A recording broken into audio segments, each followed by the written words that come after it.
So I'm not gonna lie, I'm not really in a good mood right now. Like, sorry, let me just tell you what has happened. So I started the stream on my laptop, but I have like a, oh my gosh, let me clean off this camera because, like, okay, there we go. I started this stream on my laptop, but I have an old laptop that is not very powerful. So everything was so choppy and not good. And then I restarted my computer, all that jazz. And how do I see chat on my phone? I don't even know how to do this. Um if people are chatting, I don't know how to see it. Let me just get through my story first. So I tried it on my laptop, wasn't working. So then I tried to, I turned off my laptop, turned it back on, still was choppy. So then I'm like, okay, let me stream on my phone. And then I don't know if you can tell if you were here for the other two stream attempts or the other like 4 stream attempts. I was in my bedroom. Now I'm in the guest bedroom. So I moved spots. And in the process of me moving spots, I lost my crochet hook. So I'm finally set up and I have something that will work. Oh, here is the chat. Okay, so the chat just shows up on the bottom of the screen. Okay, hi Reshma and hi Dark Fox. How are you guys? So, what was I saying? What was I saying? Yes, I lost my crochet hook. And I'm like, how am I supposed to do a crochet live stream without a crochet hook? So I moved my yarn and my WIP and everything to this room. And then I couldn't find the hook. So when I tell you, I've been trying to run this stream for 2 hours. I was trying to do a stream from 7 to 8, and now it's 8:49 p.m. So I wanted to be done this stream already, and I haven't even started it yet. So needless to say, I'm not in the best mood. But hopefully crocheting will get me into a better mood. Hi Raya, how are you? So, as I've been trying to do for the past 2 hours, I've been trying to finish this WIP. So this is a German flag cat ear beanie. I've been crocheting Jamaican hats, like if you can tell, um, this is black, green, and gold, which are the colors of the Jamaican flag. So hi Ariel, how are you? I um I'm Canadian, like I was born and raised in Canada, but my parents, yeah, Ariel, I said hello to you. You don't need to spam the same thing over and over again. My parents are Jamaican. So like that's my background, that's my heritage, right? And so I've been making a Jamaica collection, and this is one of the things I made. I made this yesterday, right? And I also made this hat yesterday. Similar concept, except it's, sorry for the ends hanging out. I haven't weaved them in, but it's black and then it has the stripes of, so like the Jamaican colors are black, green, and gold, but like you add red if it's like a Rasta hat. So I made it mainly black and then green, gold, red as stripes, as kind of like a thing that I'm trying. And then I made this ruffle hat months ago. I made this back in the winter, but then I made a cotton yarn version of it. And I made a short about it, and that short is actually doing well right now. That short currently has over 100,000 views. Like today, it's just been like going up, up, up, up, up, right? So, anyways, when I made the video about this hat, somebody asked me to make a German flag hat. People have been requesting lots of different country flags, and I'm not promising to make all of them, but the German flag is pretty simple. It's just three horizontal lines, and I'm like, I can make three horizontal lines. So that's what I'm doing. But also yesterday I made this hat, which is another Jamaican flag hat, but it's like a standard bucket hat. So hold on. Standard brim, like straight brim instead of the ruffled brim, because I know that ruffle hats are not for everybody. So I made two versions of the same hat. So, so, um, I've been having a little bit of a day. Oh, there's 15 people watching right now. Oh my gosh. Hold on, hold on. Should I be doing vertical lives more often? Wait a second. I've never had this many people watching at once. Are people finding me in the shorts feed? That's crazy. Anywho, so as I was saying, um, I can't find my 5 millimeter crochet hook. My Susan Bates, it's an inline hook. That is like my favorite hook. So I have this. There's no like brand name on it. It just says, can you see that? Maybe not. It just says 5 millimeter on it. And this stream, ugh, this is what's gonna bother me because I'm streaming on my phone. I'm pretty sure I should make a jellyfish. I might, but not in this stream. This stream we're just finishing up a whip. But ooh, what was I saying? I lost my train of thought. It was there and then I lost it. Um, I don't remember. This doesn't have a brand name on it, but this is a hook that I've had maybe since 2012, but I don't like it because it's a tapered hook and I don't like tapered hooks. But I can't find my inline hook. I literally had it and then now I don't. So, we started this hat with an inline hook and we're finishing with a tapered hook. I hope that doesn't mess anything up. They're both 5 millimeters. We'll see what happens. You're prepping for a market. Well, I hope that your market goes well. I've never done, hold on. I don't know if things just froze, but I just put my phone on Do Not Disturb because I'm not trying to have anybody call me in the middle of this stream. But I've never done any in-person markets because I know that online I seem very, what are the words? I might seem very extroverted. I promise you that I'm not. In person, I'm like, hi, I'm Olivia. Like, I'm very different in person. And it's not that this version of me is fake. It's like this is the version of me that is comfortable, right? So it's like I'm just in my house right now. And yes, I know that there are people here and I'm chatting with you guys, but it's like I'm in the comfort of my house. You know what I mean? So I'm able to be very comfortable and like this is how I talk to my friends. But when I meet like someone new for the first time, like at a market, I'm like, hi, I'm Olivia. So, yeah, I haven't done any markets. I'm not saying I never will, but I haven't yet.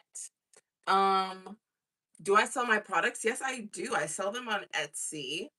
Um, yeah, like I have like almost 100 listings, which is crazy. That's crazy. Some of them are like collections, like for example, my Jamaica collection. Um, Katie, you're also prepping for a market. Well, good luck on your market. Sorry, this hook is so weird to crochet with. Oh, I also remember what I was about to say before I put my phone on Do Not Disturb. Um, because I'm streaming on my phone, I'm pretty sure it's flipped for you guys. So it might look like I'm crocheting left-handed. I'm not. I am right-handed, but the video is flipped. And that's one of the other reasons I like to crochet from my computer is because I can make it not flipped. I don't like when it's flipped. What is my Etsy? My Etsy is Olivia is crocheting. It's the same as my YouTube. But yeah, so if it looks like I'm a left-handed crocheter, I'm not. I'm not. And that's what I don't like about like phone stuff in general. Like, for example, the writing on my shirt is flipped. Like, so I don't know. I don't know. Little things like that. I don't know. It bothers me. But anywho, we're doing what we can because technology has not been my friend today. Um, Hi, Grumpy Turtle. How are you? You love to crochet? I love that. Do I do eBay? I do not sell on eBay. I'm really trying to focus on Etsy because I'm trying to start slow. Like I have been running my business for 2 years now. I started May 18th, 2024. And I've been starting to gain some momentum recently, but I feel like if I start sending people over here and over there and everywhere, it's like I'm going to be spreading myself thin. Like for example, let's say I got 10 sales in a month, but spread through like Etsy and eBay and Amazon and Depop. Like if you spread it out, then it's like, oh, you get 2 sales here, 1 sale there, 3 sales there, right? Um Meanwhile, if I got all 10 of those sales through my Etsy, then it would grow my Etsy faster. You know what I'm saying? So will I expand in the future? Potentially. But right now, it's like I'm trying to grow one and then I'll expand later. When will I go live again? I don't know. This was an impromptu live, or it was supposed to be. I was gonna be like, haha, surprise, I'm live at 7 o'clock Eastern time. Mind you, it's currently 8:58 p.m. Eastern time. So, because I was having technical difficulties. So my surprise ended up not being a surprise. um I've been motivating you to crochet. Well, I'm happy to hear that. I love that. Ooh, I've been sent a gift. A goat, as in greatest of all time. Thank you. Oh my gosh, this is my first time doing a vertical live, so I've never seen these elements before. Interesting. It's giving TikTok. It really is. Like all the social media platforms are just copying off of each other. Like they really are. Um, but you know what? They're competitors, so they're competing. They're competing, and I can't be mad at it. Is this my first live? It is not. This is my first vertical live, sort of. Apparently, like YouTube has dual streaming now, meaning that you can do Ariel, you have to go to bed. I get it. It is late. That's my bad. And I know that there are lots of people in different time zones. But thanks for popping in. Um Ooh, what was I saying? Yes. Oh, yes, about my first live stream.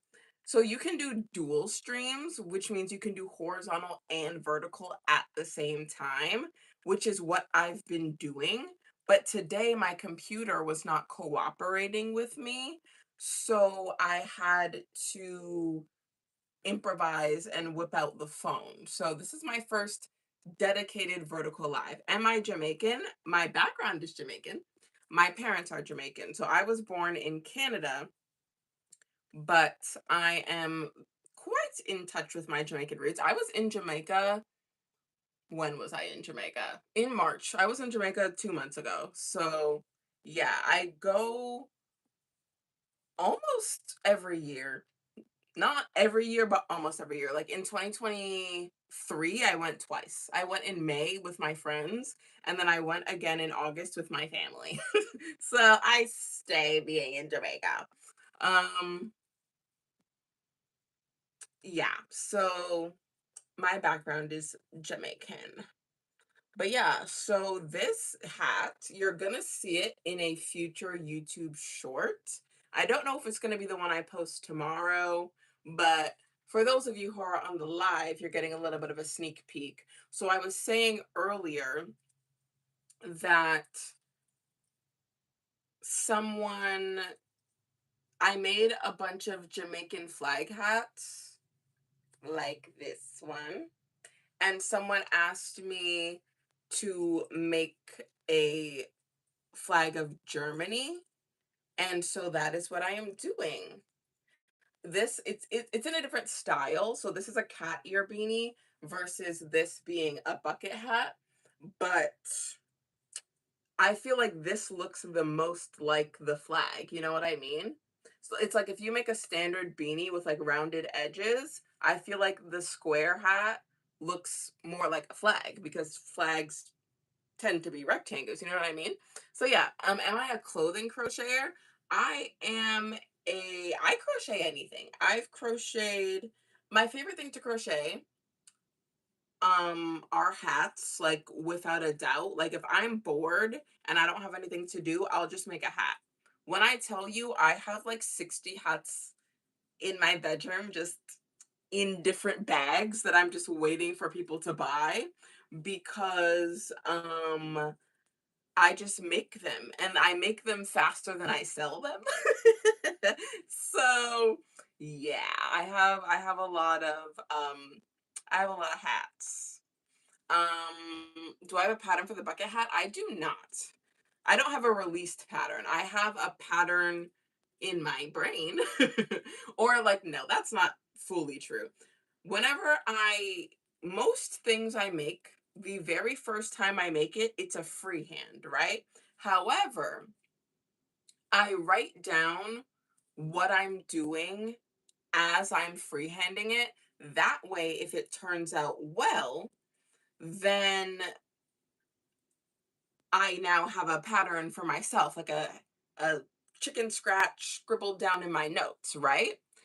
And so, do I have a pattern written down? Yes. But is it like written? It's like shorthand. Like if I released it, you'd be like, what is this? These words don't make sense.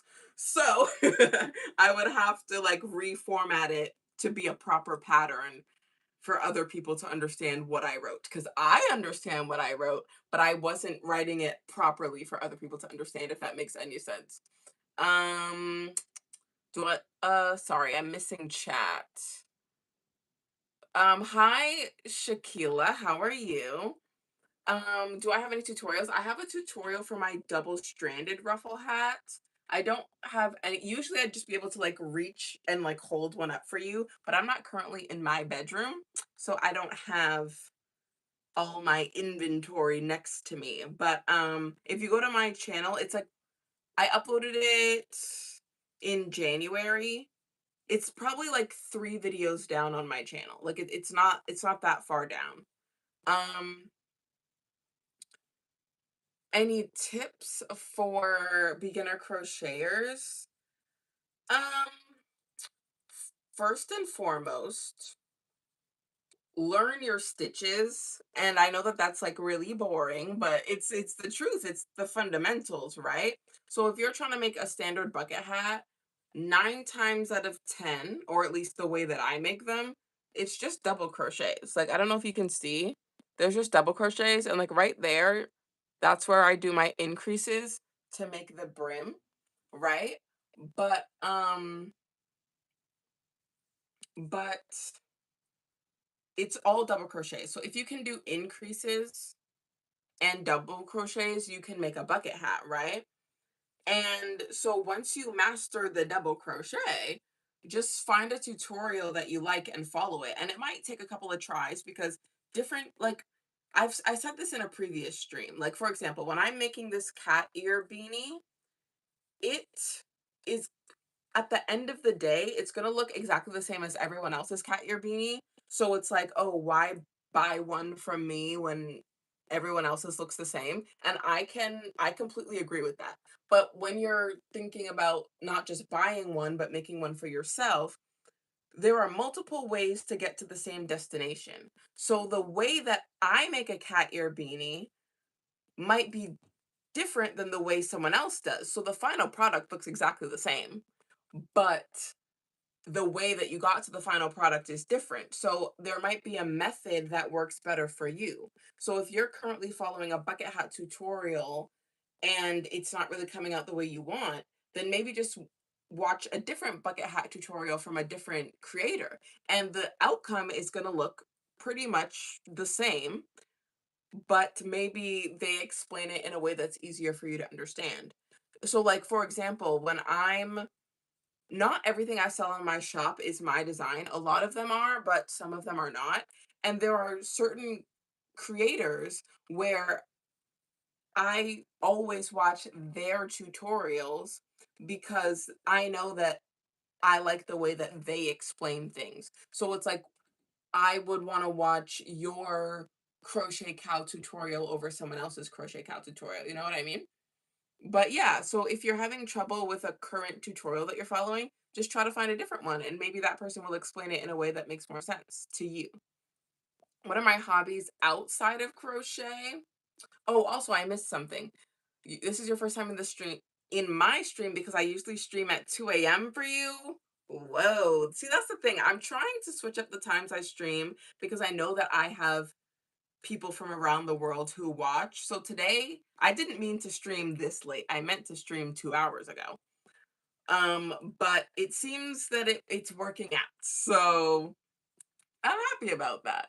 My hobbies outside of crochet, honestly, um, I don't know. Like, I'm I don't know if hobby is the right word for me. Like, for example, crochet was my hobby, and then I turned it into a business. So then it's technically not a hobby anymore, right?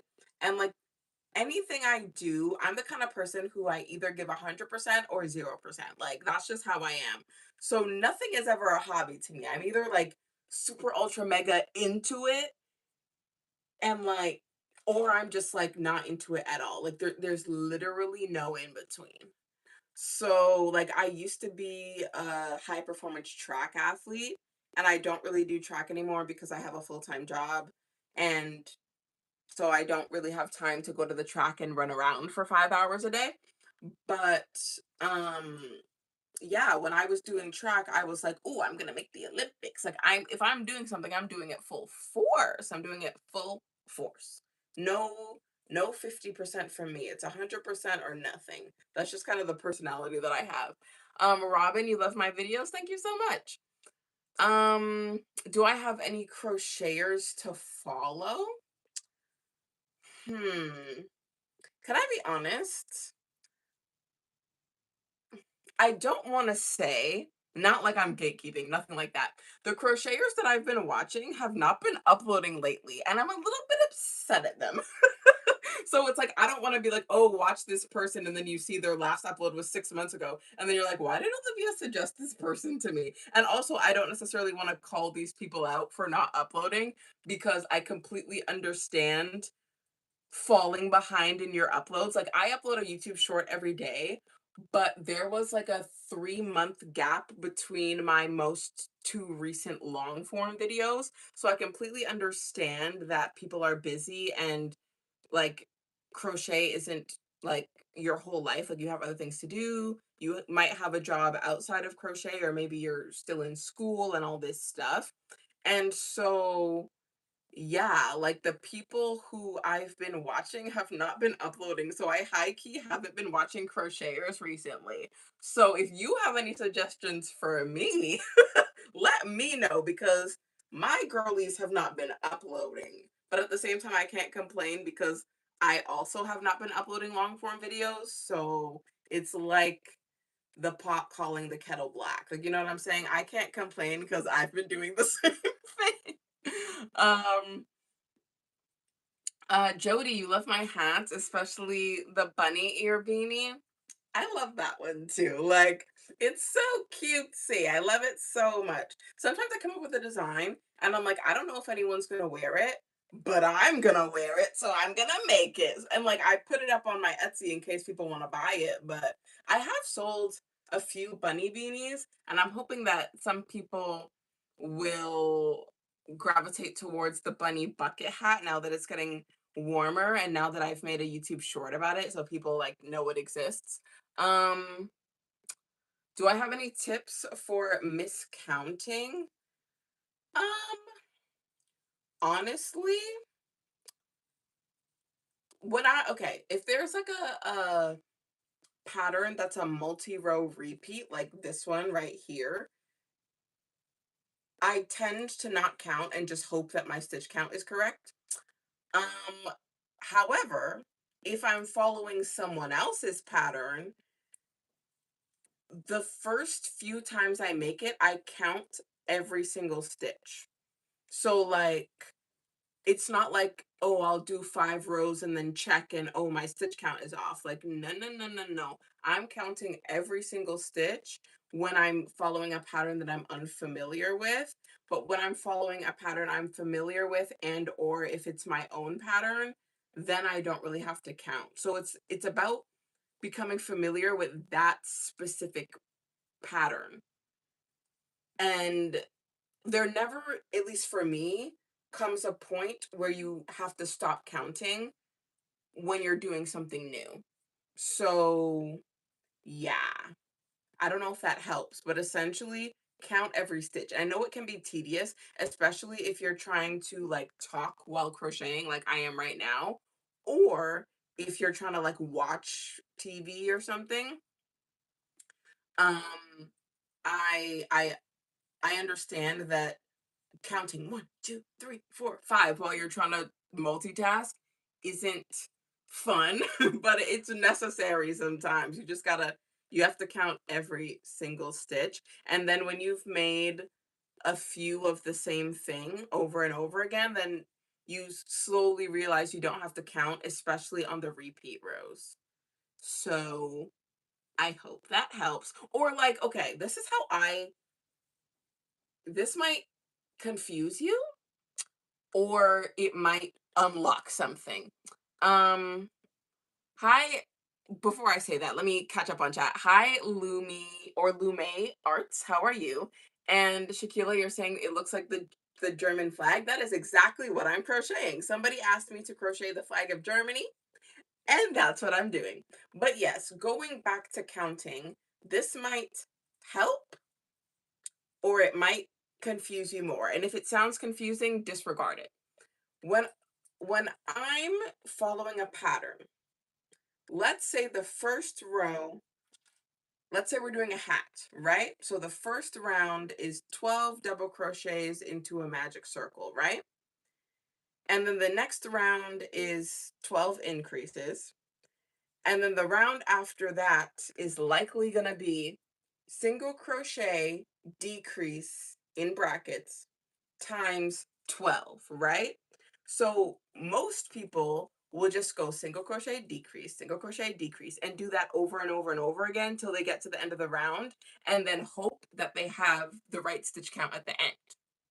What I do is I count, I don't count like 1, 2, 1, 2, and then when you get to the next round, 1, 1, 2, 1, 1, 2. No, I count the number of the stitches while following the increase pattern. I don't know if that makes any sense. I don't know if that made sense, but I like, let's say the final count. Okay. Let's say there's a repeat of single crochet, no. Double crochet, increase. Double crochet, increase, right? I don't count to 4 12 times. No, I count to 4, 8, 12, 16. I'm counting each individual number. I'm not counting to 4 12 times. I'm counting to 48. So that's how I know that the stitch count is right, because I'm counting each number. I'm not counting the repeat, if that makes sense. You're saying that it makes sense, so I hope that that helps you, because that is how I think about it when I'm crocheting. Um, what is your stitch counter? It looks so much easier than the plastic ones. Ooh, this is part of a keychain. So it's a metal clasp like this. And so I make crochet keychains, And so I buy a pack of like 60 of these, and then I just use some of them as stitch markers. Yeah. So I do have the plastic stitch markers somewhere, but I don't really use them that much. And also, so like let's say I'm crocheting a keychain, I'll use this as the stitch marker, and then when I'm finished, I attach that to the keychain. And then for my next project, I just use another one of my clasps as the stitch marker for that project. And then when it's done, I attach it to the final keychain and send it out, right? So yeah, they're just keychain clasps. You can get a pack. I don't know if you want 60, but if you want a pack of 60, you can you can get them, I think, for like 11 Canadian dollars, which is probably like 8 USD. It will come with a key ring, which you probably don't need, but you'll have 60 of the metal hooks if that's what you're looking for. Um how do I add a keychain? Oh, sorry, I'm skipping chat. Laura, you love my bucket hats. Thank you so much. How do I add a keychain to my small plushies? I attach it to a key ring first, and then I attach the clasp. So like it's just a regular key ring that you put like your house keys on, and then I just thread it through the top of the plushie. I I really wish I was in my bedroom because then I could show you, but yeah, I don't have any of my key chains in this room that I'm in right now. Is that the German flag? Yes, it is. It's a German flag, um, cat ear beanie because someone asked me to make one. They didn't specify a cat ear beanie, but this is the easiest way to make the German flag to me. Like, because you're just working top down.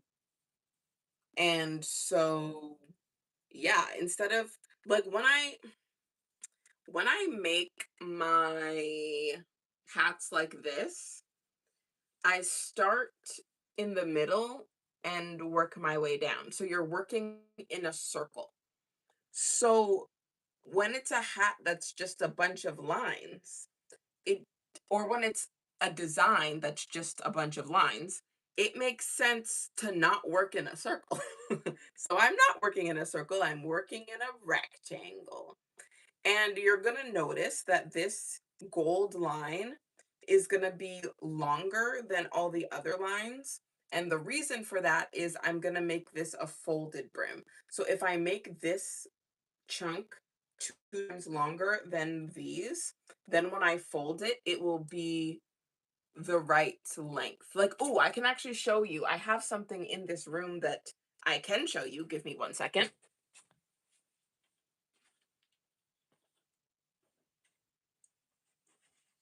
So this is a hat I made that was supposed to be part of my 4th of July collection, but it ended up looking like the Netherlands flag. But it was supposed to be like a color block beanie. But anyways, if you unfold this, you can see that this these two chunks are the same length, and then this one is double the length. But that's because when you fold the brim, then it becomes the same length as the other two, right? So the last color is double the length so that you can fold it up and then it doesn't look double the length, right?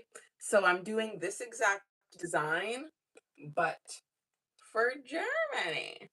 So yes, oh my gosh, please do not tell me. Ooh, I thought I lost the hook. I was like, no, no, I already lost my main hook.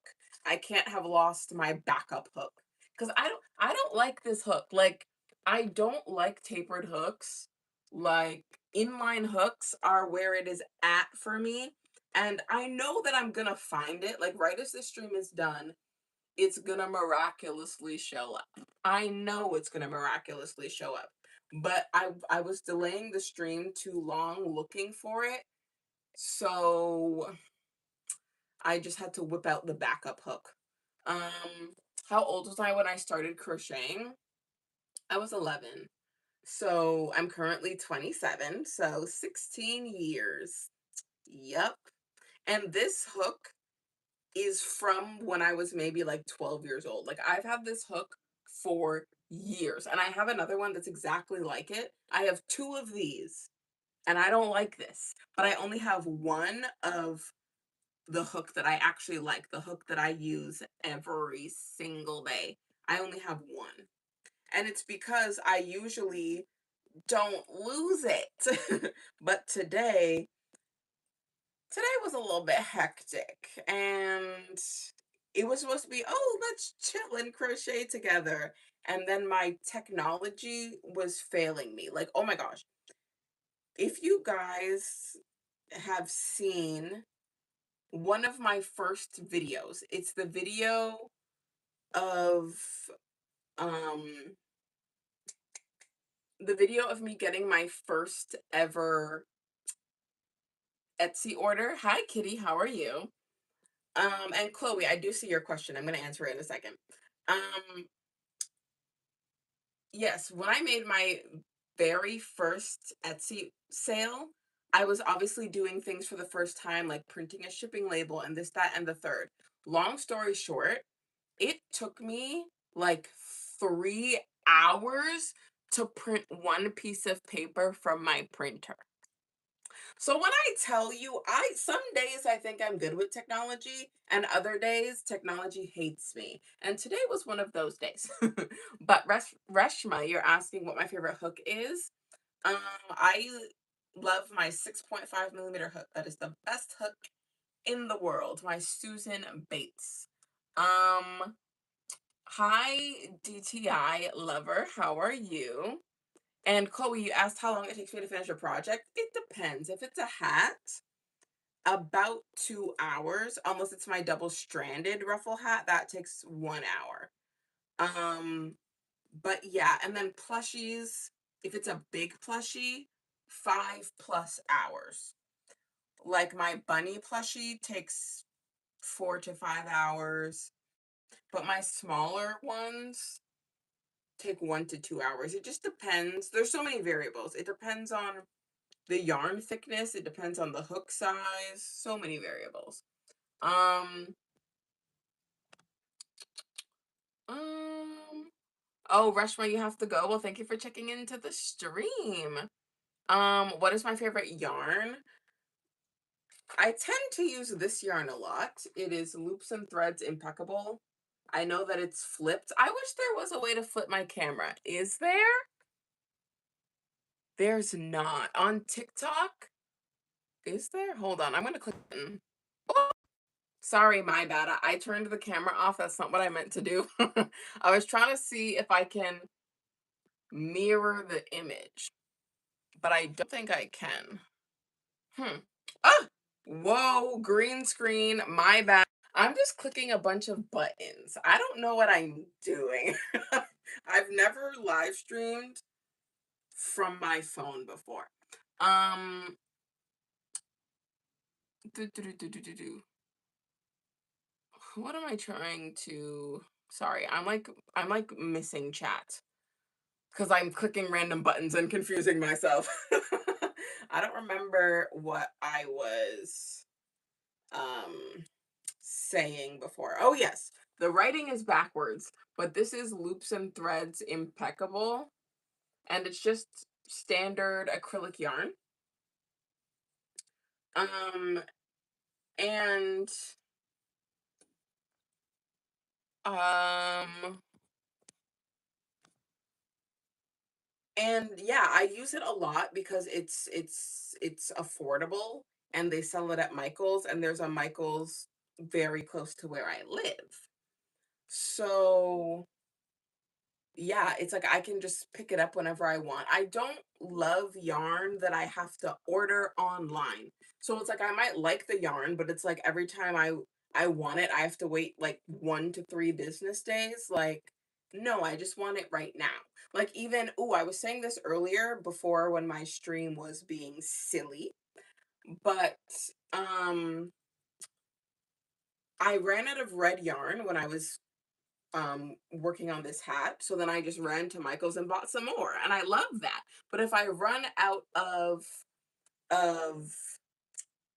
Bernat velvet, I have to then wait and order it on Amazon, and I have to put down the project that I'm currently working on and wait for my yarn to come in. I find that very annoying. So my favorite yarn is the yarn that I can just drive to the store and pick up. And acrylic yarn is affordable, and it's like if I'm making a prototype for a project, I'm not gonna make it in chenille yarn, because if I'm trying to figure something out, I'm probably gonna be frogging a lot, right? So I'm not gonna frog it with chenille yarn and then it's gonna like fray everywhere, you know what I mean? So I'll make my first version in acrylic yarn because it's easy to frog and because it's cheap yarn. Like, let me just go out and buy some $4 yarn. And then if I make a bunch of mistakes, it doesn't matter because I only spent $4. You know what I mean? Bye, Grumpy Turtle. Thanks for checking into the stream. Can I draw? I or oh, you're asking if you can draw me. Sure, if you would like. I cannot draw for the life of me. I can't even draw a stick person. Like, it really is that bad. So if you can draw for real, and you want to draw me, I'd be flattered. Um, do I sell patterns or just products, like finished items? I have one pattern for sale. I'm planning on coming out with another pattern. It's just coming up with, okay, writing a pattern is the easy part.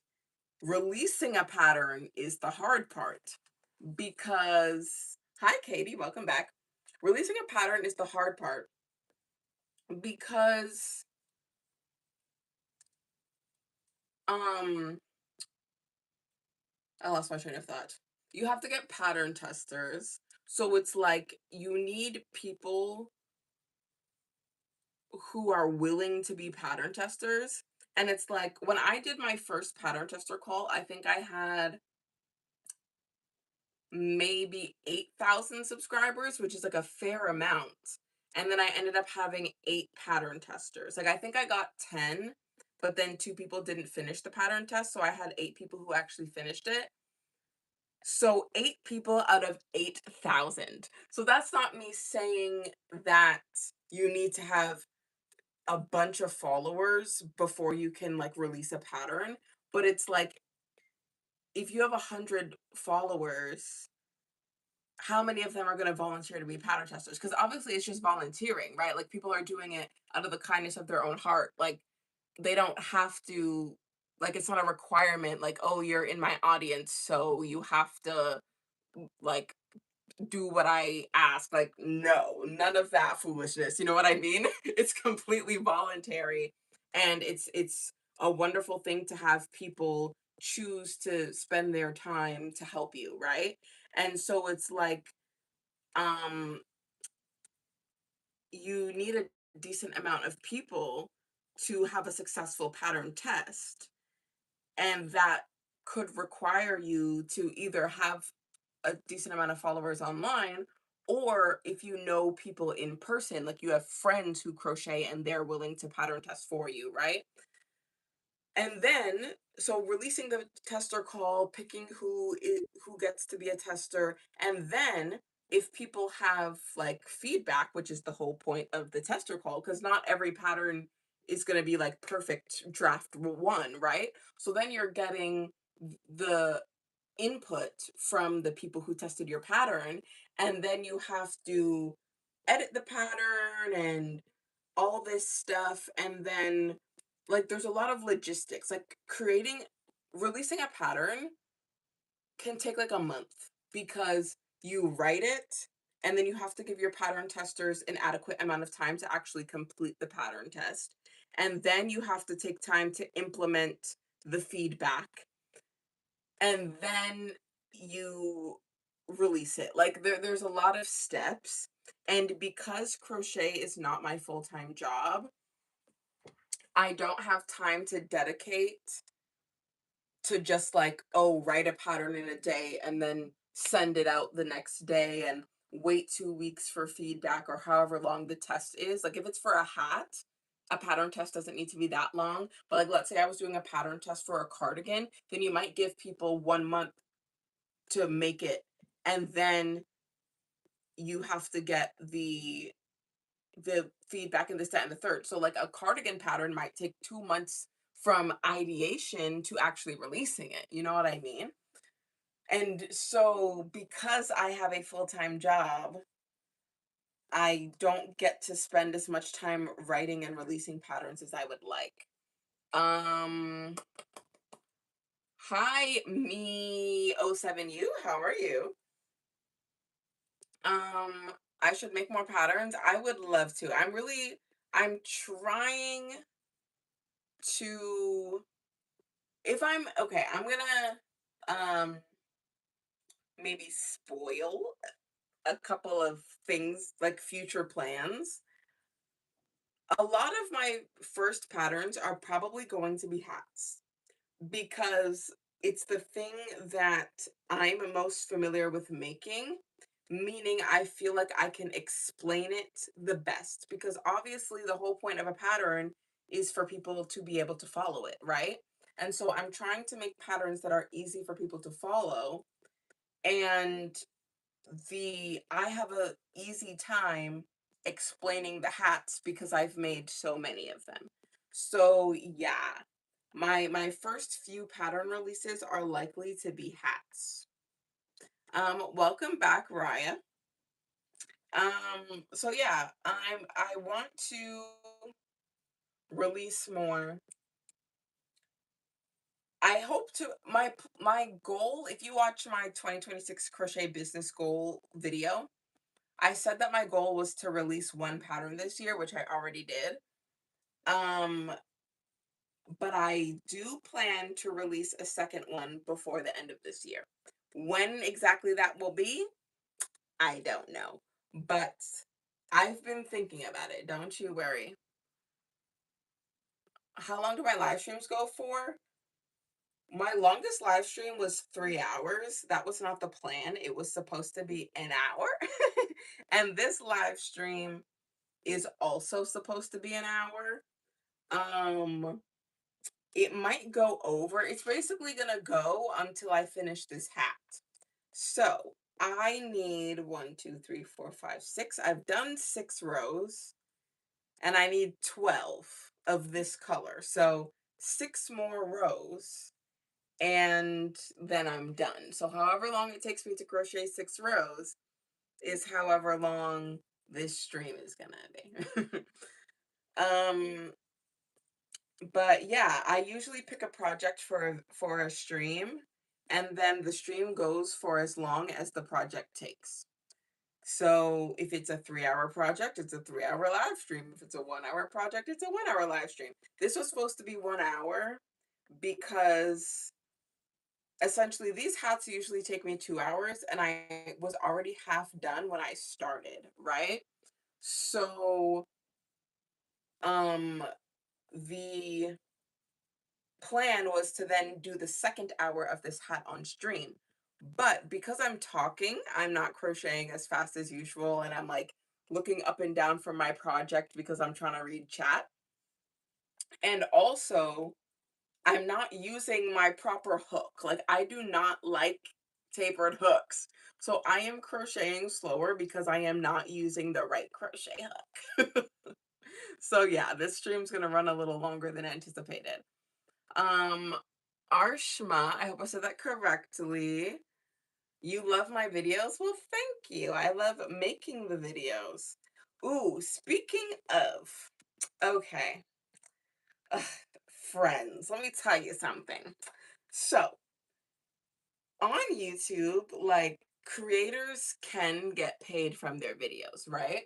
Like there's like certain standards that you need to hit, right? So if you focus on long form, then you need to have 1,000 subscribers and 4,000 watch hours in 1 year, right? And so I currently have like 1,100 watch hours. So, like, I'm not really close to that 4,000 mark, right? But then if you're focusing on shorts, which you guys know I post a short every day, not today because I'm doing this stream instead, but on days when I don't stream and or post a long form video, then I post a YouTube short, right? So if you're doing shorts, then you need the same 1,000 subscribers and you need 10 million shorts views in 3 months. What? And so, Cinna, you're crocheting a circle blanket. Cool. DTI lover, you have to sign off. Well, thanks for checking into the stream. Hi, Catherine. How are you? And so, sorry, let me just finish my thought. I know that when I give answers, they're long and drawn out, but like, do you want one word answers? I don't think you want one word answers. You know what I'm saying? So, yes, you need 10 million shorts views in 3 months. So, I'm currently at 8 million shorts views. Like, total across my channel, I have like 24 million views or something crazy like that. But that's been accumulated over the past 2 years. In the past 3 months, I have gotten 8 million shorts views, right? Meaning I need 2 million more. And some of those views are gonna start dropping off in like 2 weeks. So essentially, in 2 weeks, I need to get 2 million views. And I don't know how I'm gonna do that if I'm being for real, for real. The video that I posted a couple days ago of me making um this hat is currently at like 100,000 views. So that's good. But then I still need 1.9 million more. So basically, what I'm saying is for the next 2 weeks, I need banger after banger after banger to hit those 10 million. Or, and don't hold me to this, but um, I might have to start uploading 2 shorts a day and hope that those shorts, because okay, let me put it this way. In order to get 10 million views in 3 months, you need to get 111,000 views per day for 90 days straight, right? Okay. So if I upload 1 short a day, then that 1 short needs to hit 100,000 views. But if I upload 2 shorts a day, then each of those shorts only needs to hit 50,000 views. Right? So I might, for the next 2 weeks, have to upload 2 shorts a day. But I don't know how I'm gonna come up with that many ideas. Because for 2 weeks, if I upload once a day, that's 14 ideas, like 14 different video concepts. If I double that, I need to come up with 28 video ideas in the next 2 weeks. Friends. Friends, how am I gonna do that? So yeah. Yeah. I got 2 more weeks. So yeah, Katie, you're gonna send your friends my videos. Thank you. Thank you for that. um, your friend Bella loves to crochet things. I love that for her. It sounds impossible. Listen, I'm trying to speak it into existence and hope that helps because I have unintentionally spoken things into existence before. So what if I intentionally try to speak something into existence? You know what I'm saying? Like I spoke getting 10,000 subscribers in February into existence. In January, I was like, yeah, I'm probably going to hit 10,000 subscribers in February. And then on February 25th, I believe, something like that, 23rd, sometime in February, I hit 10,000 subscribers. And then like 2 months after that, I got to 20,000. So essentially, it took me nearly 2 years to hit 10,000. And then it took me 2 months to gain another 10,000 on top of that. So essentially, what I'm saying is things tend to snowball, right? So because I'm already at 8 million, maybe YouTube might just start pushing my videos and then I'll get that snowball effect because there was one day back in March 10th, I think, where I got 1 million views in one day. That's the one and only time it's ever happened.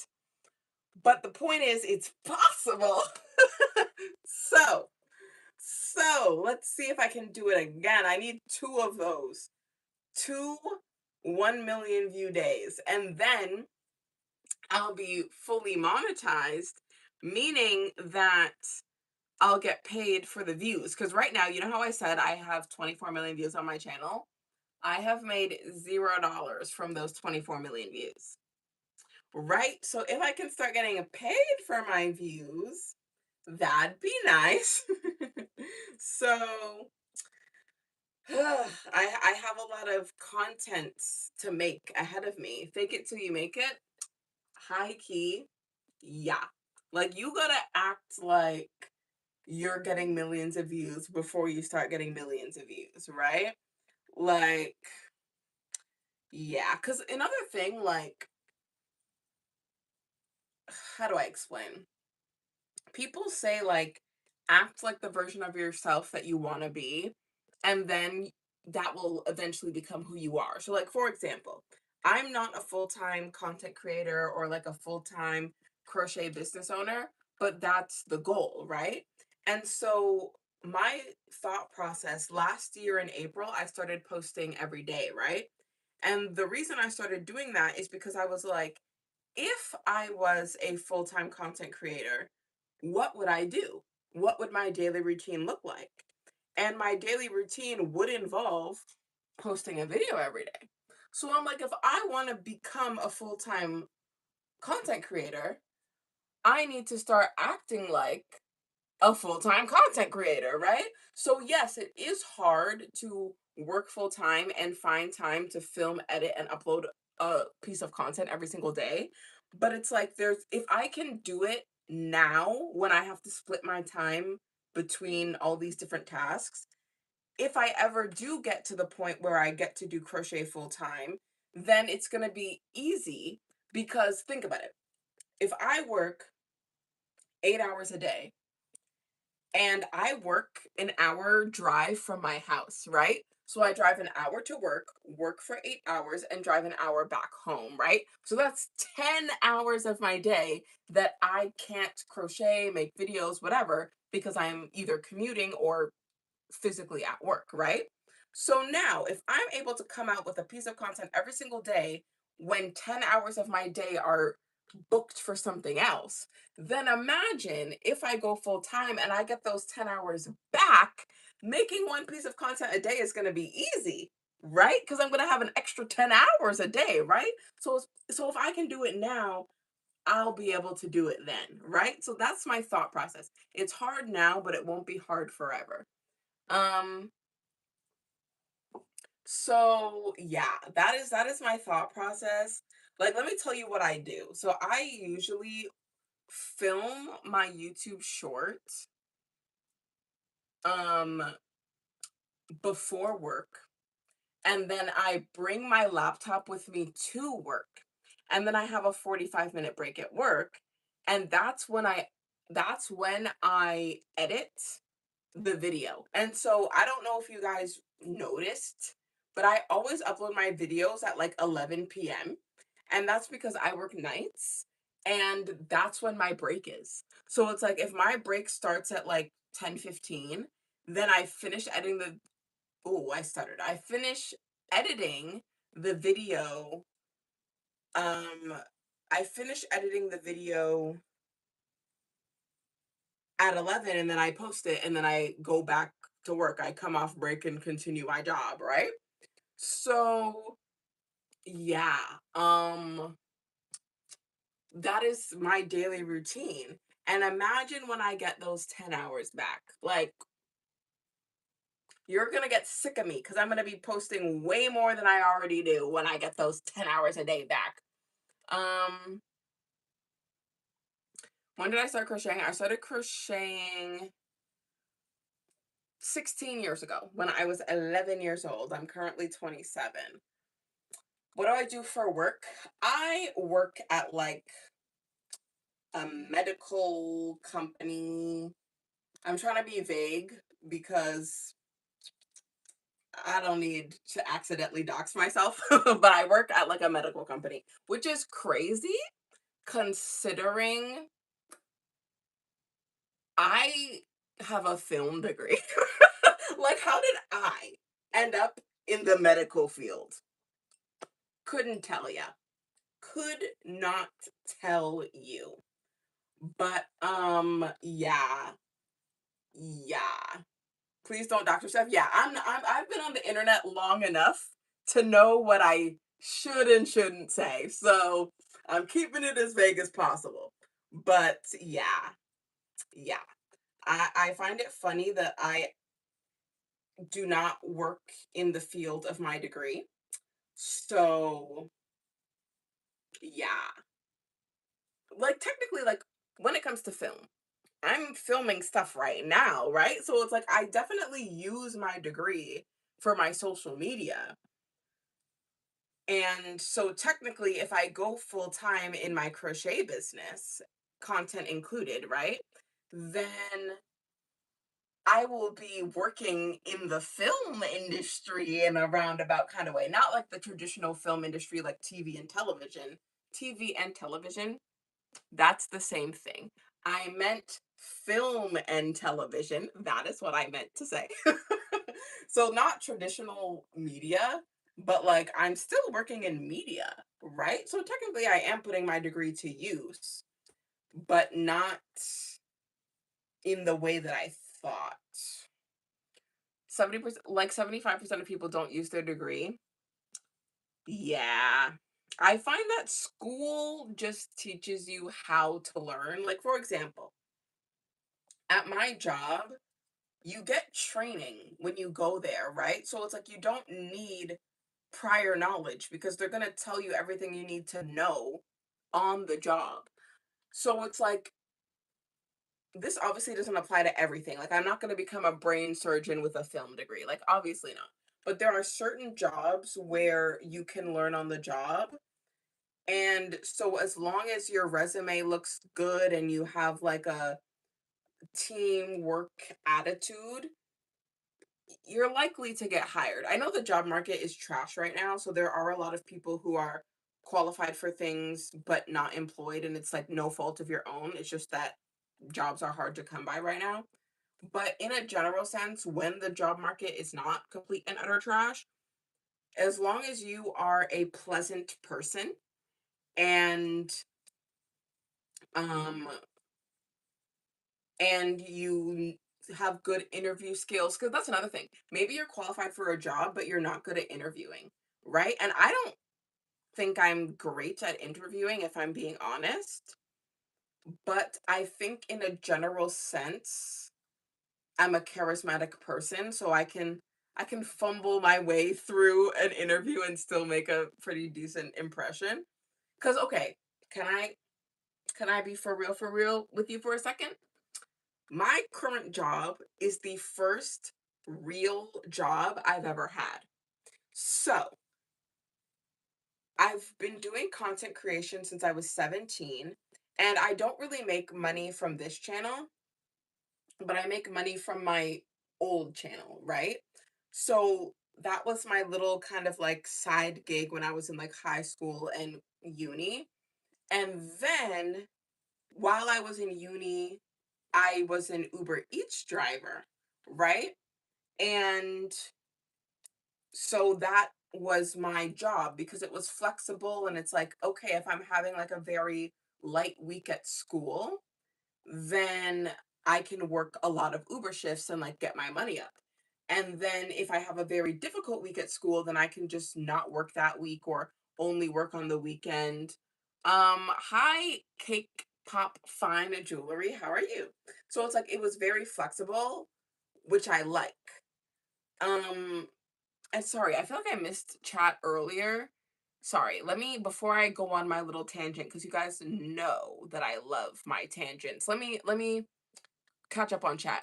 Um, Arshma, you started crocheting 2 years ago, and um, your projects are still not looking the way you want. Honestly, it can really just be practice. Like anything, my first crochet projects, oh my gosh, I wish I was in my bedroom right now because I literally found a project I made when I was about 12 or 13. I found it in a drawer the other day. And it's not the best, but that's okay because if you stick with it, you'll get there, trust me. And Sturt's family, you're making a blanket for your dad's birthday in a week? Ooh, I wish you luck. That's a short time frame to make a blanket, but I wish you luck. Um, do I want to hear a joke? Sure. Um, was Uber Eats good paying? When I started, yes. Um, because I literally started Uber Eats the week before the pandemic started. I started the first week of March 2020, and then the world shut down the second week of March. And the reason why that's relevant is people couldn't go to restaurants, right? So restaurants were open, but non-couriers couldn't go in, right? So it's like, how do I explain? I'll give you an example. My brother used to live in a condo that was right across the street from a McDonald's. But during the pandemic, you couldn't go into the McDonald's. So even though he lived across the street, he had to order from Uber Eats. And then a courier literally picked up his food and walked across the street and delivered it to his house. Not because he was too lazy to get it himself, but because they weren't letting non couriers into the restaurants. So when I tell you everybody was ordering, everybody was ordering because you had no choice. You could not walk into stores, you were not allowed. So I was making bank because it's like as soon as you finished an order, another one popped up on your phone because everybody, I live in Toronto, a major city. Everybody in Toronto was ordering back to back to back to back to back. So I was making bank. I was making bank. Let me put it this way. I was making more money than I make from my current job. My current grown-up job with benefits and all that jazz. I was making more as an Uber Eats driver back in the pandemic. Okay? I was making bank. Okay? But then the pandemic ended and people could, not only could people go outside, they wanted to go outside. So even if you would have normally ordered before, in because you were locked inside your house for so long, you're like, oh no, let me just walk the 20 minutes to get it, right? Like usually, oh, a 20-minute walk, let me order instead. But no, people were like, let me walk 20 minutes there, 20 minutes back, because I just want some fresh air and I want to get out of my house. So once the pandemic ended, nobody was ordering anymore. Or that's not true. People weren't tipping anymore. And Uber Eats is not worth it without tips, which is crazy. Like Uber should be, it's like how like it works at a restaurant, how like waitresses and waiters don't make a lot of money without tips, and it's like you shouldn't be relying on your customers to pay your employees. Like the establishment should be paying its employees, right? But we live like in the northern world, northern in like western culture, like in US and Canada, tipping culture is so ingrained where it's like, what do you mean you're not tipping 20%? Like, you know what I mean? Like you're seen as like a bad person for not paying someone else's wage when the billion-dollar company should be paying their wage. You know what I'm saying? So I don't blame people for not tipping, because it should not be your job to pay my wage. The company I'm working for should be paying my wage, right? So I completely understand. But since Uber relies on a tipping structure, it is not worth it, like to run up miles on your car and this, that, and the third. It is not worth it um without the tips. And so after the pandemic, people stopped tipping, or like they would tip like $1. And so you'd be making like $4 per order. Meanwhile, during the pandemic, I was making $15 to $20 per order, right? And so when your wage per order gets cut into like a quarter of the, like 25% of the money that you were making before, it wasn't worth it. So I had to get a big girl job, but I loved Uber. There was freedom. I could work at 3 a.m. I could work at 3 p.m. I could work at noon. I could work at 7:45. Like, you just turn on the app. There's no clock in, clock out. And like, also, the thing that I love about like gig work and freelance is you can work whenever you want. Like, okay. So I know that chat is going by, but like just give me 3 minutes. Give me 3 minutes to just ramble. Give me a minute. If you are like, for example, I'm trying to do content creation as my job, right? If you work a job that there are no hours, like you set your own hours, you have to be a very disciplined person, because there is no one telling you when to work, how much to work, clock in, clock out, all this stuff, right? And so you can work as much or as little as you want. But if you get too comfortable and you end up working 2 hours a week instead of like 40, 50, 60, then you're going to make 2 hours worth of money. Do you see what I'm saying? So it's like, even though you don't have to work 40 hours, yes, you do, because you need the money, right? So you have to be disciplined to work hours without a boss telling you.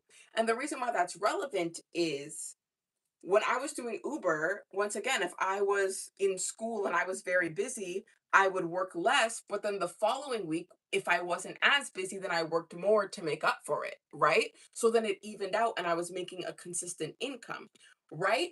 But I love the flexibility, because it's like, let's say I was working, but then my brother tells me that he's going to stop by the house with his son. So I want to see my nephew, then I can just log off the app and then go chill with my nephew, and then log on the app and work extra hours tomorrow, right? So it's like I don't have to miss family time. I don't have to, like, I get to prioritize my family and my hobbies and all the things that I want to do, all the things that are important to me, and then work becomes secondary. So I still do the work, but I prioritize my family first. Meanwhile, when your work schedule is set by a boss, your work has to come first, and then you have to work your personal life around that. And ugh, that is not the life for me. And I understand that that is how most people live their lives. Most people have a traditional job. Most people work under someone. And like, that's just life. But if possible, I would like to work for myself, not because it's going to be less work. It might be more work because I'm a one woman show. I'm crocheting, I'm filming, I'm editing, I'm doing live streams, I'm doing long form, short form, social media, taking product photos, posting the products, doing search engine optimization. Like, I'm doing the marketing and everything. I'm a one woman show. So right now, if I work 40 hours a week doing something I don't like, because I don't really like my job, if I'm being for real. But it pays my bills, so I have a job, right? So if I spend 40 hours a week doing something I don't like and it's draining. Meanwhile, if I was working for myself and maybe I was working 50 or 60 hours a week, even though I'm working more, it's me doing something I like, so it's not draining. Does that make sense? So I have the discipline to work without a boss, because my current job, I've had this job for a year and a half, and all the jobs I've ever had before this traditional job was either gig work or freelance or anything like that. So I know that I am disciplined enough to still work enough hours to make the money I need while still being flexible. I'm not the kind of person like, oh, I don't have to work, so I'm just gonna sleep all day. No, I'm gonna get my work done, but I might get it done at 4 o'clock in the morning, but it still got done. You know what I'm saying? So that's the kind of person I am. I want to be able to work when I feel like it, not when you tell me to work. Like, that is not the life for me. But, sorry, I know I probably went over my 3 minutes and I apologize, but I was very passionate about that if you couldn't tell. So, let me catch back up in chat. Um, Marissa, you said that I think you're crocheting some penguins. Love that for you. Wizland, I know that I'm mispronouncing that and I'm so sorry. But you said that you're making a ruffle hat. Love that. Um, Sturts family, you live in the US and tipping is insane. Yep, 15 to 20%. Crazy, crazy. Cake Pop, you're reminding me that I can crochet without looking. I know, but I I don't know if you've noticed, but I talk with my hands. So if I'm getting passionate about something, I can't crochet at the same time because I need to be moving my hands all over the place. um, Stir time, you have to go for dinner. Well, thanks for chatting with me. Katie, you tried to crochet, but you can't really get it. Do I have any tips? Once again, I know that this is really not what anyone wants to hear, but honestly, it's just about repetition. It's about practice. And I know that that's not the fun answer, but it's the real answer. Like anything, like for example, when I used to play high performance sports, um, I trained for years before I started to get traction. Like I was always like, oh, I'll make a final, but I would never necessarily make the podium. And then once I got to like my second or third year of university, I made podium every single time, first, second, or third at every single meet I competed in. Like things just started to click. And mind you, I started track when I was 6, and it wasn't until I was like 20, 14 years before things started to really click for me. This is not me saying you need to wait that long before crochet is going to click. That's not what I'm saying. But what I am saying is anything that you stick to for long enough, it will work out for you. I've been making YouTube videos for 10 years, and this channel, I started it 2 years ago, but my old channel I started 10 years ago. That channel that I started 10 years ago is at 15,000 subscribers.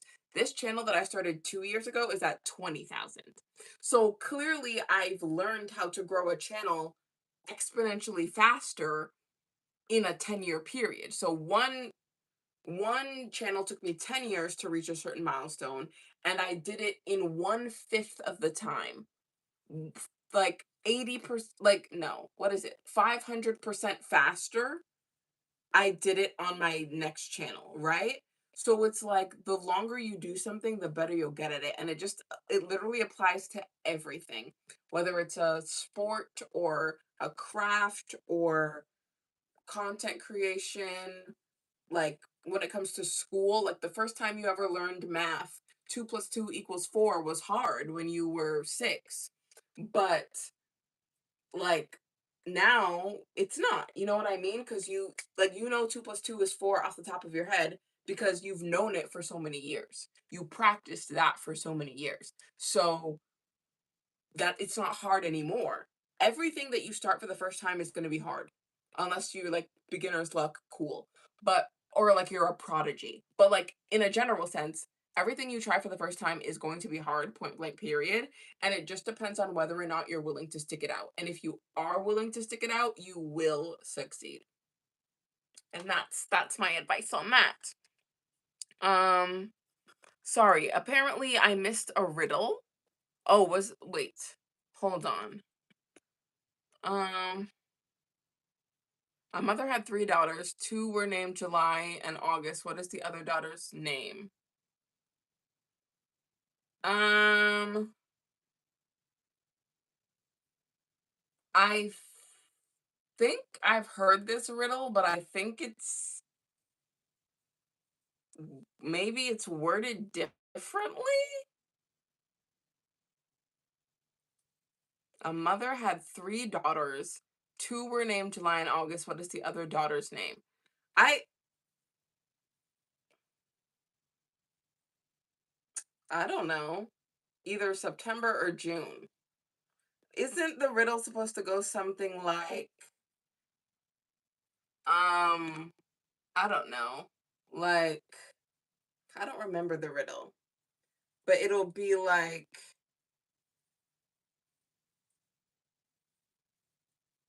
the answer is what? Oh, what is the other daughter's name? Okay. Yeah, that's a different version of a riddle that I've heard before. I think the riddle I know goes something along the lines of, like, let's say Tina is one of three kids, right? So then you'd be like, her siblings are July and August. What is the third sibling's name? And it's like the third sibling is Tina. You know what I'm saying? But yeah. So maybe it's a different version of a similar riddle. Um, do I have any crochet ideas as in what you should crochet? What do you like crocheting? That would be my first question. Um, like for example, I like crocheting hats. So recently I've been crocheting a lot of bucket hats. This is obviously not a bucket hat, but it's like it's the summer season. Like this is a bucket hat. I crocheted this yesterday, right? And so it's the summer season and someone could buy a cat ear beanie in May, but it's less likely, I suppose. So I'm crocheting summer things because it's about to be summer. But yeah, are you looking for a long project, short project? Like let's say you want a short project that you can finish in one sitting, maybe a hat or scrunchies or a keychain. If you want a long project, something that's going to take you a couple days, or even potentially up to a couple weeks. Um, Perhaps a cardigan, long project. Yeah, maybe a cardigan. I can get a cardigan done in about 10 hours, but I cheat a little bit because I use a 6.5 millimeter hook. Like, I am not using a 5 millimeter hook for a whole cardigan. Like, I'm simply not going to do that. I'm sorry. That's going to take too long. But, um, maybe a cardigan. Like, do you do, that's a different question. Do you make wearables? Do you make Ami? Like, there's too many. That's the thing. Crochet is so vast. Crochet is so vast. So it's like for wearables for a long project, I would say a sweater, cardigan, shirt, anything like that. For non-wearables, if you do like stuffed animals, I would say any stuffed animal that has multiple pieces. So like you have to make like ears, arms, legs, body, head. Like nothing with like you know some like small crochet plushies, they just use bobble stitches as like the feet. Like for example, the loaf cats, they just use bobble stitches, right? There's no like sewing on separate pieces. But if you want a long project, make something that has multiple pieces. Hi cornbread, how are you? You're making a granny square blanket now? Well, that's a long project. Oh, that's gonna take you a long time. You've never made a cardigan before? I recommend the hexagon cardigan. It's pretty simple. I never followed someone else's tutorial because every hexagon cardigan that I've seen is a granny stitch hexagon cardigan, and I don't make mine using the granny stitch. I just make mine using straight double crochets. However, if you're like good at finessing things and modifying things, you can watch a granny a granny stitch hexagon cardigan tutorial, but change it to regular double crochets if that's what you want. But what I'm saying is hexagon cardigans are pretty simple to, like, I don't find them to be that hard. You're just crocheting round and around and around, just like most projects. Except you have 6 sides instead of 4 like a traditional granny square. Um, your sister made a beach bag last night. Ooh, nice. Nice, nice. I'm trying to think of more things to add to my Etsy because I have, I did, I'm gonna spoil a future video. And when I say future video, I mean very distant, like 4 or 5 months from now, this video is gonna come out. So you're probably gonna forget about this conversation by the time that video comes out. But I recently sold my first ever bucket hat. It is one of the bucket hats from my 4th of July collection. And so I love to crochet hats. So my winter hats weren't really popular this winter, but once again, my shop and like my social media presence was smaller, like around November, December time. So this coming winter, I'm assuming or I'm hoping that my hats will do better because my social media is bigger, meaning I'll be able to promote it better. But I'm hoping that in the interim, like before winter, that my bucket hats start doing well. Last night, I made this one and I put it up on my Etsy. And I showed it to you earlier. I made this one and I put it up on my Etsy. And I also made this one and I put it up on my Etsy. So black and white stripes. And so right now it's just the one color. But then I'm thinking of creating another listing of customs, meaning you get to, oop, I dropped my work. You get to pick the 2 colors. So let's say you picked pink and yellow, then I would make a pink and yellow hat, right? So yeah, I don't currently have the custom listing for bucket hats, but I plan to make that soon. Um Stella, you just subscribed? Well, thank you. What am I crocheting? I am crocheting a German flag cat ear beanie. So how many more rows do I have left of this? 1, 2, 3, 4, 5, 6, 7, 8, 9. I'm working on row 10. And I only need to get to 12. Oh my gosh, we only have 2 more rows after this. I'm almost done. I'm almost done. um, am I gonna do a same but different for my bucket hats? Perhaps. Perhaps. Because that's the thing. It's like I'm trying my best, like, to get rid of my yarn in the, like, not like I want to crochet it all, right? Um, Katie, it's 10:14 where you're at. Oh, it's 10:14 where I'm at. So I guess we're in the same time zone. Um, but yes, thanks for checking in. What was I gonna say? Ooh. Yes, I'm trying my best not to buy yarn. I did buy yarn today, but that's because I thought that I ran out of red. So I had made up to here and then I ran out of red. And then I went to Michael's and bought a new skein of red. And then when I came home, I found that I already had another skein of red in my bedroom. So, sorry, I'm gonna ooh.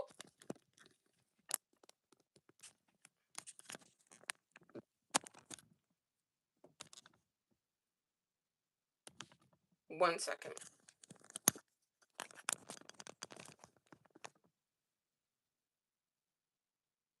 Sorry if my audio just cut out. I had my, how do I explain? This is my mic, and there's like a wireless receiver plugged into the bottom of my phone. Um, and on the side of it is like a charging port, so you can have the mic plugged in and charge your phone at the same time, so that like my phone wouldn't die during the stream.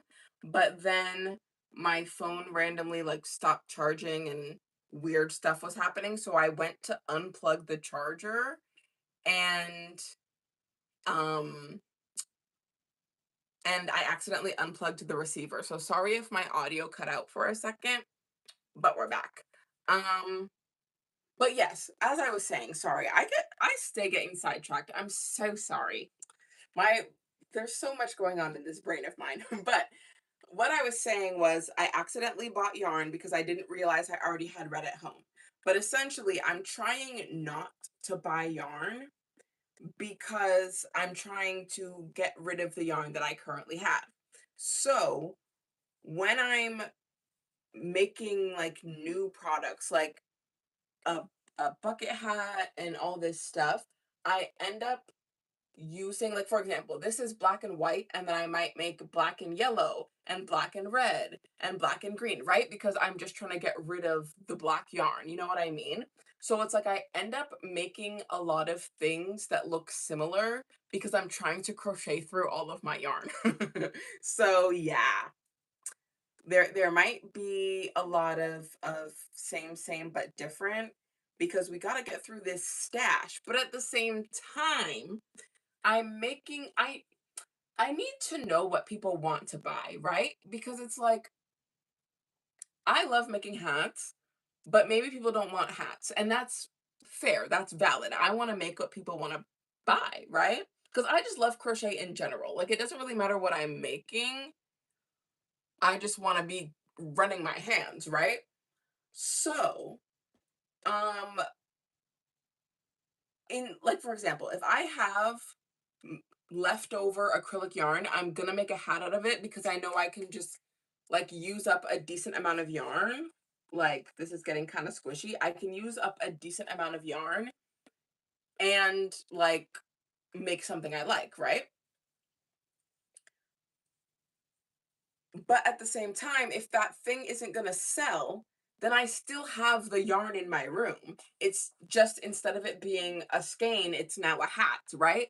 So when I tell you I'm making a bunch of stuff, but I'm not selling them at the same rate that I'm making them, so my room is still full of yarn. Like, I haven't gotten rid of yarn.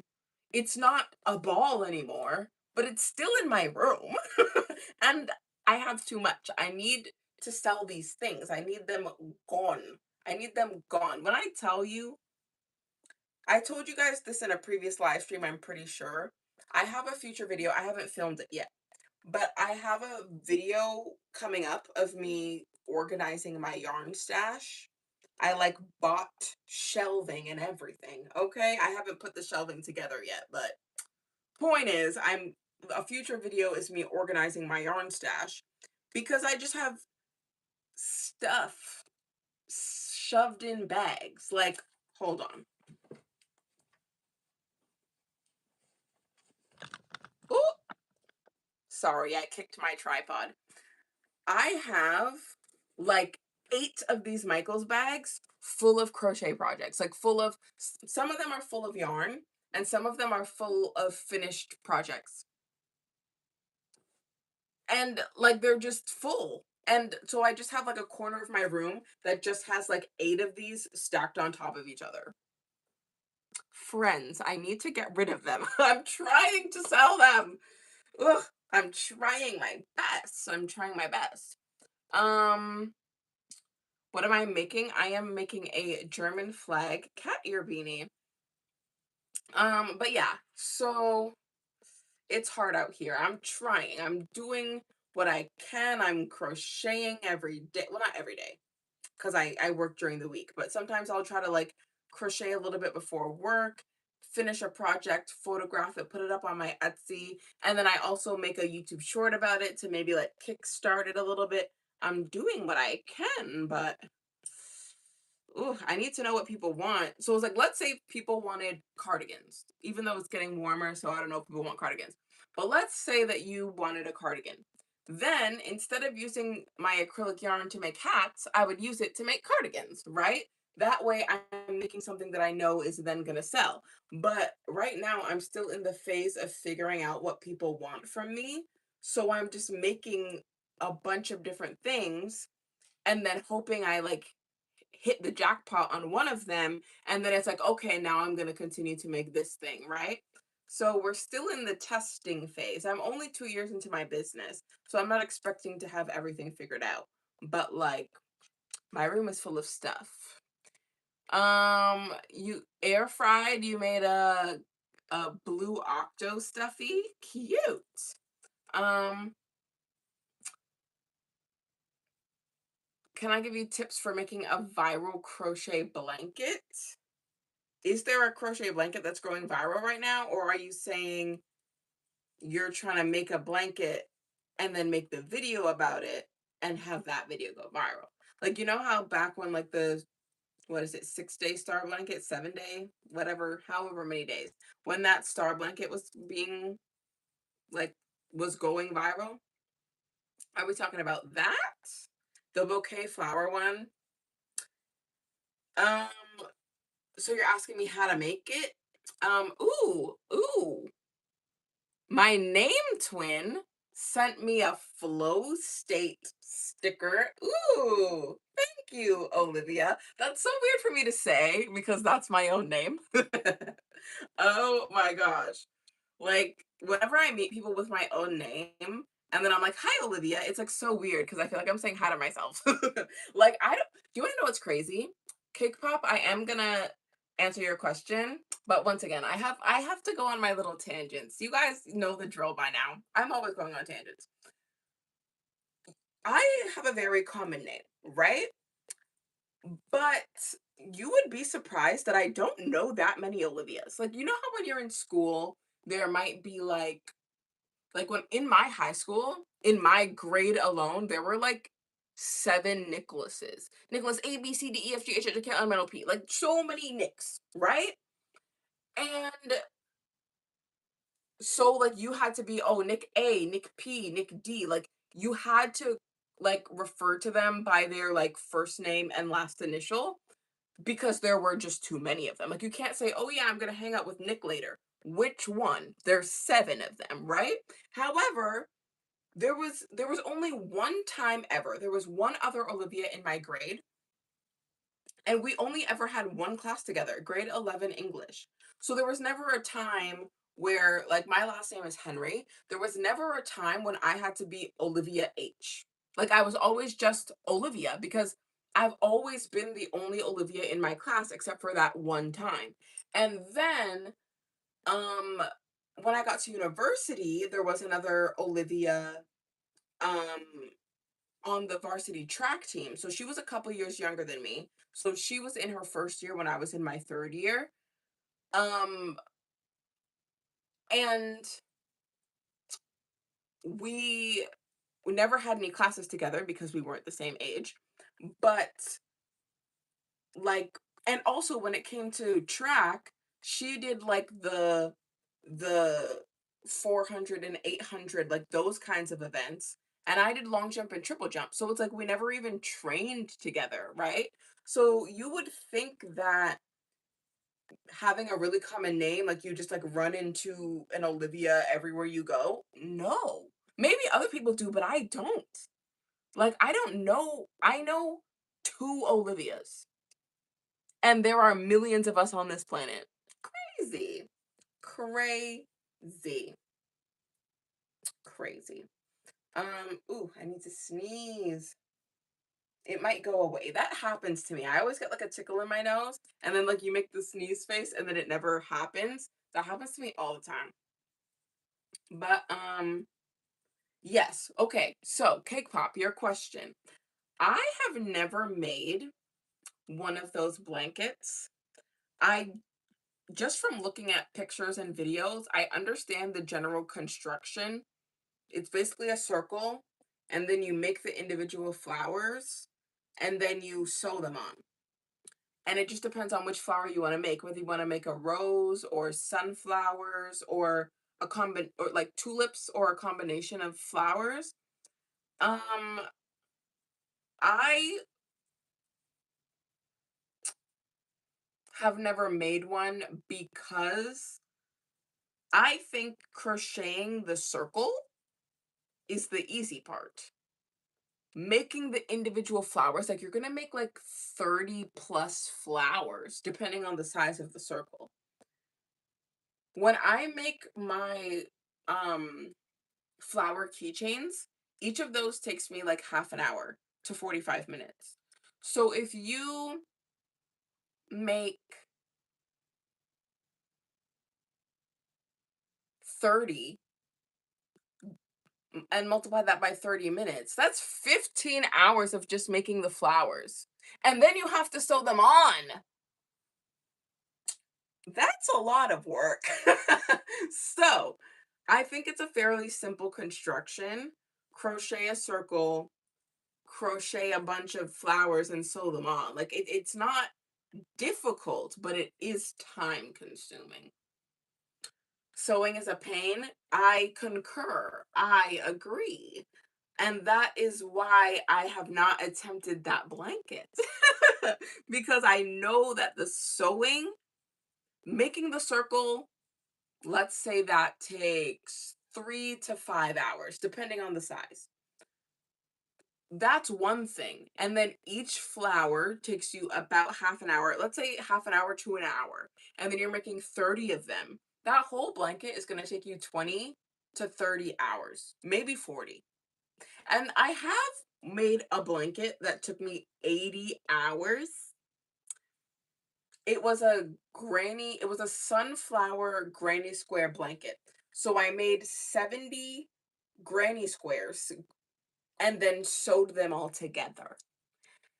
And that took 80 hours. And that was not for sale. That was for my nephew. So I have two nephews, and I crocheted each of them a baby blanket when they were born. And so that blanket was for my nephew. Um, so it was like just because I wanted to make it for like my family, right? But to sell, hypothetically, 80 hours times, let's say 20 bucks an hour, what is that? $1,600? I don't know very many people that would spend $1,600 on a blanket. You know what I'm saying? So for personal projects, I really don't mind spending a bunch of time on it because it's just for me or for someone I love, right? But to sell, mm, you got to think about the labor. You got to think about the labor. And so I cannot put 80 hours into something I'm going to sell because it won't sell. No one will buy it. Well, I can't say no one. There are some rich people on this planet, but it's a very specific type of person that would buy it. Um, um, Cake Pop, you have to head out. Well, thank you for chatting with me on my impromptu late night stream. Um, Hi, nothing 23689. I started crocheting um 16 years ago. Bro, I just had a brain fart. Um, Lucille, no, I don't really have any plans. When I tell you I have so many ideas going through my head, that unfortunately not. Like, I was working on a 4th of July collection, so I'm pretty sure that like those are my items that are likely to sell in June. So, yeah, I was putting all my focus on that because a lot of my customers are American. So I'm Canadian, but a lot of my customers are American. So I was focusing on 4th of July because I feel like Americans love 4th of July. And apparently this year is USA 250, like 250 years of America being independent. So I feel like this is like a very big 4th of July. So I was really focusing on that. 1, 2, 3, 4, 5, 6, 7, 8, 9, 10, 11. 1, 2, 3, 4, 5, 6, 7, 8, 9, 10, 11. Okay, one more. One more. One more. One more row. Um, you started crocheting a couple months ago and you've made so many projects. Do I have any advice? Hi, Gubby's World. How are you? My advice, and I've given this advice multiple times in this stream, and I'm sorry for giving very bland, boring advice, but honestly, you just have to master the stitches, and there's not many. There's chain, slip stitch, single crochet, double crochet, half double crochet, treble crochet. Am I missing one? Chain, slip stitch, single crochet, double crochet, half double, treble. Right? I feel like I'm missing one. Either way, once you learn all the core stitches, you can make anything. So for example, let's say you're doing a project that says do a shell stitch. A shell stitch is just 5 double crochets in one stitch, right? So it has a fancy name, but it's just made up of one of the core stitches, right? Same with bobble stitches. A bobble stitch is 5 double crochets with one top, right? So once again, once you learn the double crochet, you can do a bobble stitch, right? So all of the like fancy stitches are composed of the main stitches, right? So once you can do the main stitches, you can literally crochet anything under the sun. And then obviously if you start making like hats and like clothing, then you need to learn increases and decreases. But once again, that's just a variation of one of the core stitches, right? So you can do single crochets, increases and decreases. You can do double crochets, increases and decreases, but it's all a subsection of the main stitches. So once you learn the main stitches, you can crochet anything, literally anything. You need to learn 6 stitches and then you can make anything under the sun. For example, this hat is only double crochets. So hypothetically, if you only knew 1 stitch and that stitch was a double crochet, you can make this hat. You can make this hat. Okay, you need to chain. So if you can chain and make double crochets, you can make this hat. Right? So I believe, if I'm remembering correctly, because I learned to crochet a long time ago, but for like the first 4 years that I learned to crochet, I only knew the double crochet. I didn't know any other stitches, and I still made a bunch of things because I just made everything in a double crochet. And yes, knowing the other stitches helps you make certain shapes and stuff and like certain, like let's say you want a shirt and you want coverage, you don't necessarily want to use double crochets because you're going to be able to see through it and you don't want to be able to see things that you don't want people to see, right? So in that case, using single crochets, which is a tighter stitch, is going to give you more coverage, right? So for practicality's sake, learning the different stitches is important, but just to complete a project, you only need 1 stitch. You really only need 1. So literally learn all the core stitches and you can make anything your heart desires. Sometimes I have to frog my project because I never get it right. That can happen sometimes. Like, okay, I learned how to knit before I learned how to crochet. I'm not good at knitting. I don't think I remember how. I learned when I was 10 and then stopped when I was 11. So I don't think I remember. But the reason why I bring that up is the first thing I ever knit had a bunch of holes in it. And at the time, my aunt was telling me to frog it and then use the same yarn to try again, right? Like instead of buying new yarn every single time, keep using the same ball of yarn over and over and over again while you practice, right? That was her advice. I'm not telling you to do that because I don't know where the scarf is. I know that I have it somewhere in my bedroom. I still have the first thing I ever knit because my aunt tried to convince me to frog it and I didn't listen. I still have it 17 years later, right? And now I can look back and see the progress. Like I don't knit anymore, but I do crochet. So I can see the very first thing I ever crocheted versus now. And then you really get to appreciate how much you have improved in the craft when you literally have a side by side comparison of where you were and where you are now. And so having imperfect projects is not a bad thing.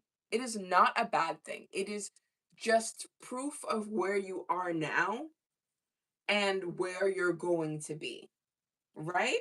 And so, yeah, there's nothing wrong with like, oh, if you mess up a single stitch and you want to frog it back, nothing wrong with that.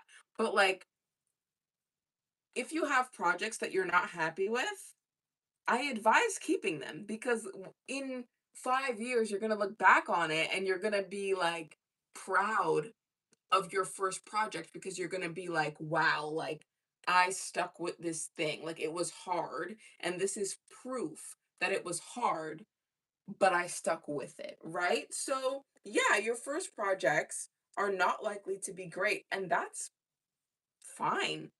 Like, it's a good thing. You get to grow, you get to learn, right? So, yeah, frogging is a part of crochet.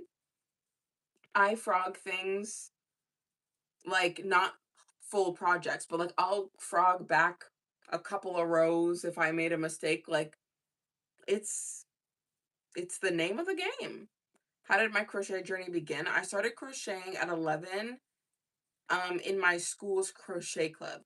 So they had when I was in grade 3, so I was 9 at the time, they announced crochet club and I went to the meeting and they told me, "You're too young." No. So then I was like, "Okay." So then the next year I'm in grade 4 and I'm 10 years old and I go back and I'm like, "Can I join now?" They're like, "No." And then finally when I was in the 5th grade, I showed up and I'm like, "Can I join now?" And they're like, "Okay." So yeah, they turned me away 2 years in a row. And then they finally let me join and I fell in love with it. And the thing is, like, even before I started crocheting, I knew I was going to love crochet. And that's why I was so persistent with returning back year after year after year. Because, and I can't tell you why I knew I was going to love crochet. There was no way for me to know that. I had never done it in my life. But something in my brain, something in my heart was like, join this club. You are going to love this thing. And so I kept going back. Can I join now? Can I join now? Can I join now? Like I bothered them until they let me join. And yeah, I loved it from the moment I started it. And I given it up. haven't given it up since 16 consecutive years of crocheting things. So 9-year-old me knew that she was gonna love it. 11-year-old me got to try it and I stuck with it. Um, yeah, so that's my little story. I've told the story a couple of times on the channel. So sorry if people have heard this before and I'm being repetitive, but yeah, like I like telling the story because like one, I'm it's a privilege to go to a school that has like so many different extracurriculars. Like a lot of schools, like I'm not in school anymore, right? Like I graduated university 3 years ago. Like your girl has not been in school for a bit. But when I was like in my last couple years of high school, they were trying to like cut art programs, and this was back in 2017. So 9 years ago, there was talks of cutting art programs like band and choir and all this stuff, right? And so I don't know if that ended up happening because I graduated, so I don't know. But the fact that I like, and I hope that they still have it, but the point is, some schools might not offer it. Some schools might have had it and then they took it away. Other schools might never have had it, right? And so I'm privileged that I went to a school that had a crochet club, or I wouldn't be sitting here right now. Because it's like, you know how, you know the phrase, like, you don't know what you don't know? So it's like, if I didn't know that that crocheting existed, then I couldn't have like gone to YouTube and typed crochet tutorial if I don't know what crochet is. You know what I'm saying? You can't search for something if you don't know the word, right? So my school introduced me to what crochet even was. So if it wasn't for that, I would not be sitting here crocheting right now because there was no other point in my life where crochet came up randomly out in the wild, right? So I'm so happy that um I went to that school. Okay, let me count. I think I'm done. 1, 2, 3, 4, 5, 6, 7, 8, 9, 10, 11, 12 gold rows. And I know that it looks funny right now, but if you were here earlier, you're going to understand why this is so much longer than the rest. So, I don't even know where my scissors are because like same way I can't find my crochet hook, apparently I've also misplaced my scissors. So, give me 1 second. I do have these comically large scissors. So, let me use these, shall I? Um Love that sound. I love the sound of cutting yarn. And so let me, I'm not going to fully weave in the end, but I'm going to just kind of close this off a little bit.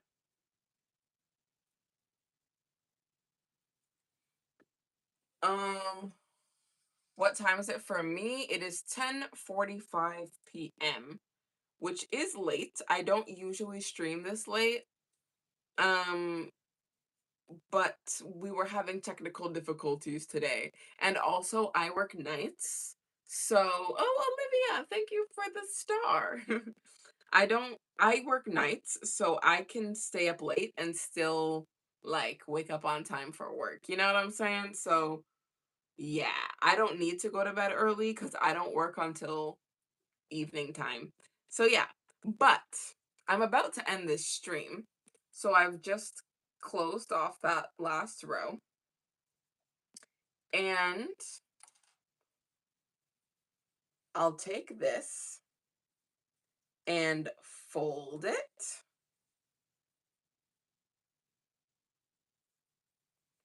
And now we have the German flag. So when you take the very long gold section and you fold it up, then you get 3 equal thirds and you still get a folded brim hat. So that is my little trick. I did the same with this hat. The blue is very long, and then you fold it up and it's not long anymore. So yes, this is my, I believe, Netherlands flag that I made by accident. I was not trying to make the Netherlands flag, but then oopsie, that's what ended up happening. And now I have a German flag. And so I'm going to I'm glad you guys like the hat. So I'm probably gonna make a video about this tomorrow, maybe. I might post something else tomorrow. I haven't decided yet. But um I am gonna make a video about this probably this week. So you guys get a sneak peek of a future video. And that is going to bring us to the end of this stream. We finished up a WIP. It took me 2 hours to crochet 11 rows. It should not have taken that long, but we were yapping, we were having a good time, and yeah, so thank you guys so much for joining me on my impromptu live stream. Um, yeah, it was great chatting with you guys. I feel like there were some new people. Um, we're graduating from the 5th grade. Oh, so you're graduating to go from mid into middle school? Sorry. In Canada, we don't really have middle school. So the first time you graduate in Canada is in the 8th grade. So I'm very unfamiliar with 5th grade graduation. But everything will be okay. Graduation is just you walk across a stage. It's really, there's nothing to be nervous about. Your family is going to be there to support you, and it's going to be a good time. You're going to be graduating with your friends. There's nothing to be nervous about. Trust me. I've graduated 3 times: grade 8, grade 12, and university. And it's smooth. You just walk across the stage, get a handshake, take a picture maybe, and then you keep on going to the other side of the stage. You'll be fine. But yes, there were a lot of new people today. And I think it's because I was doing a vertical stream. So maybe I need to do more vertical streams. I don't know. But Gubby's World, you made my ruffle hat. Well, I'm glad that you liked it. I'm happy that the tutorial was easy to follow. Um and die underscore writer. I hope I pronounced that correctly. Hi, how are you? I'm actually wrapping up the stream. I've been going for 2 hours. We made this hat. And yeah, I was saying that there have been some new people today, and I'm so glad that I got to chit chat with you guys. I've been trying to do more streams. This is not including the couple of false starts that I had earlier today. I'm not counting those. But this is my fourth, like, proper. I don't know if you can hear my voice cracking. I've been talking for 2 consecutive hours, so I'm gonna get a drink after this. But this is my fourth live stream in maybe like 2 months. So I haven't been consistently streaming, but basically I've had this channel for 2 years and I've been doing more streams in the past couple of months. So I'm trying to keep that up. Um so yeah, I don't know when my next live stream is gonna be, but I plan to do more. At a not in the middle of the nights. Like I'll try to do some live streams like in the afternoon. But yeah, so that is going to be all. We have this German flag hat. I'll put this up on my Etsy hopefully by the end of the week. Maybe someone will buy it. We'll see. I have actually shipped to Germany I think once or twice already. So either if someone like lives in Germany and they want this, or maybe you're like of German descent, like how I'm of Jamaican descent, but I live in Canada, right? So if there's anybody who is German out there and you're liking the look of this, this will be for sale sometime this week. But yes, that is all for this stream. Thanks for hanging out with me for 2 hours and 4 minutes, and I will see you guys in my next stream. Bye.